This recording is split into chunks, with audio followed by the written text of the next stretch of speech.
Hello everyone, welcome to our another new blog. অনেক দিন পরে একটা ব্লগ শেয়ার করতে চলে আসলাম। আজকে শেয়ার করব আমি কিভাবে রুটি বানিয়ে প্রায় 1 থেকে 1.5 মাসের মতো ফ্রোজেন করে রাখি। যেসব আপুদের প্রতিদিন সকালে উঠে রুটি বানাতে হয় আর এই রুটি হচ্ছে তাদের বাসার প্রধান নাস্তা। আমাদের বেশিরভাগ মানুষের বাসায় কিন্তু আমরা সকালবেলা রুটিটাই বেশি খাই। তো সেই সব আপুদের জন্য আজকে খুবই একটা হেল্পফুল ভিডিও নিয়ে আমি চলে আসলাম। তো এখানে আমি রুটি বানানোর জন্য যা যা লাগবে সব কিছু নিয়ে নিয়েছি। রুটি বানানোর জন্য এখানে আমি চুলায় একটা কড়াইতে বেশ খানিকটা পানি দিয়ে দিয়েছি। আর আমি আজকে রুটিগুলো সেদ্ধ করে তারপরেই হচ্ছে বানাবো। এতে করে রুটিটা কিন্তু অনেক সফট থাকে। আর যেহেতু আমি ফ্রোজেন করে রাখবো, তো অনেকের একটা ধারণা থাকে যে ফ্রোজেন রুটি কি শক্ত হয়ে যায় কিনা, কিন্তু যদি আপনারা সেদ্ধ করে বানান তো সেক্ষেত্রে কিন্তু রুটিটা একদম সফট থাকবে। তো এখানে আমি পানির মধ্যে কিছুটা পরিমাণে সয়াবিন তেল দিয়ে দিচ্ছি। এই তেলটা দিলেও কিন্তু রুটিটা খেতে বেশ মজা লাগে আর অনেক সফট হয়। আর এই পানির মধ্যে আমি এখন দিয়ে দিব প্রায় 2 চামচের মতো ঘি। এই ঘিটা কিন্তু আমি চাইলে আটার মধ্যেও দিতে পারতাম, তেলটাও সেম আমি আটার মধ্যে দিতে পারতাম, কিন্তু এই রুটি বানানোর যে পানিটা নিয়েছি এটার মধ্যে দিলে দেখা যায় খুব সুন্দরভাবে মেশে। আর দেখা যায় আটার ভিতরে দিলে এক জায়গায় লাগে আরেক জায়গায় লাগে না, কিন্তু আপনারা যদি এরকম পানির মধ্যেই মিশিয়ে নেন সেক্ষেত্রে কিন্তু মানে সবটুকু আটাতেই এই তেল আর ঘিটা খুব ভালোভাবেই মিশে যাবে।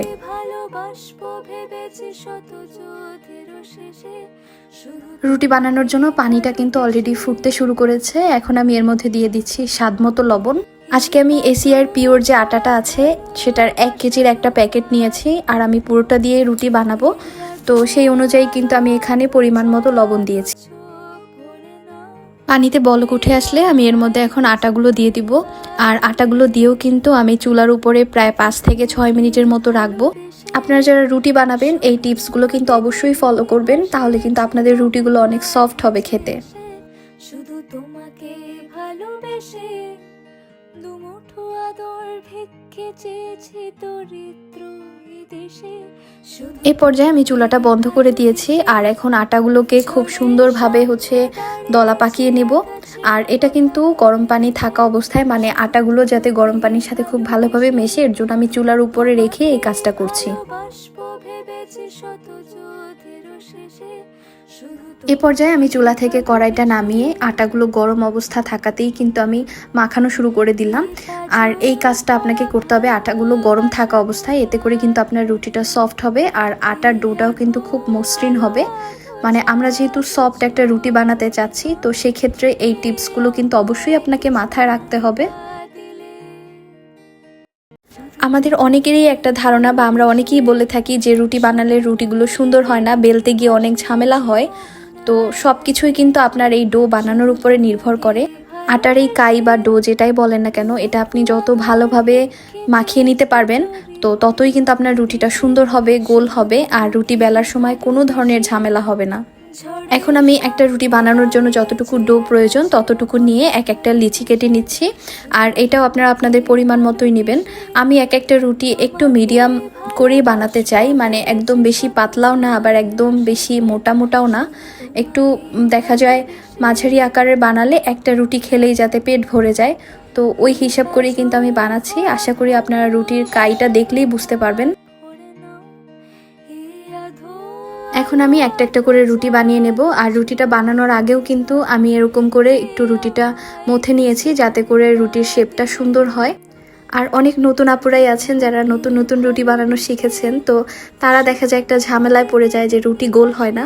তো এটা নিয়ে এত বেশি ঝামেলা নেওয়ার কোনো কিছু নেই, কারণ রুটি কিন্তু সবাই ছিঁড়েই খাবে, কেউ ওরকম একদম গোল আস্ত অবস্থায় খাবে না। তো যাই হোক, রুটি বানানোটা শিখতে পারছেন বা শিখছেন এটাই হচ্ছে আসল কথা। রুটি গোল হলো কিনা এটা নিয়ে এত বেশি প্যারা নেওয়ার কিছু নেই। তো এই তো আমি যেহেতু অনেক দিন ধরে রুটি বানাই, যার জন্য আমার রুটিগুলো এখন মোটামুটি ভালোই গোল হয়। আর এখানে আমি এখন রুটিগুলো যেভাবে রাখছি সেটা একটু ফলো করুন। রুটিগুলো যেহেতু আমি ফ্রোজেন করে রাখবো, যার জন্য একটার গায়ে যেন একটা লেগে না যায়, যার জন্য আমি এখানে কিছু প্লাস্টিকের টুকরা ইউজ করছি। আচ্ছা, এখন অনেকের মনে প্রশ্ন আসতে পারে যে প্লাস্টিকগুলো আমি কোথায় পেলাম আর এরকম রুটির মাপেই বা আমি কোথায় পেলাম। এগুলো হচ্ছে আমার বাসায় কাজী ফার্মের যে রুটি আছে ফ্রোজেন পরোটা, তো সেটা আনা হয়েছিল। তো ওখানে যে প্লাস্টিকগুলো আমি পেয়েছি ওগুলো আমি জমা করে রেখেছি, আর সেগুলো দিয়ে এখন আমি কাজ চালিয়ে নিচ্ছি। তো আপনাদের বাসায় যদি এরকম না থাকে, আপনারা নর্মাল যে পলিথিন বা প্লাস্টিক এগুলো হচ্ছে একটু মাপ মতো কেটে নিলেই কিন্তু হবে, একটু পাতলা ধরনের যেগুলো, যাতে করে একটা রুটির সাথে একটা লেগে না যায়।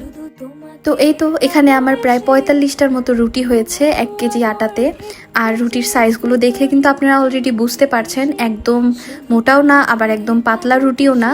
মোটামুটি একটা রুটি খেলে যে কোনো মানুষের কিন্তু পেট ভরে যাবে। সকালবেলা নাস্তা কিংবা বিকেলে হুটহাট খিদে পেলেও কিন্তু আমরা চাইলে এরকম ফ্রোজেন রুটি বের করে ঝটপট একটা নাস্তা বানিয়ে ফেলতে পারি। তো এখন আমি আপনাদের সাথে একটা রুটি ভেজে দেখিয়ে দিচ্ছি। আমি যেহেতু রুটি বানানোর কাইতে ঘি আর তেল ইউজ করেছিলাম, যার জন্য আমার রুটি ভাজার সময় কিন্তু অলরেডি ঘিটা মেল্ট হওয়া শুরু করেছে।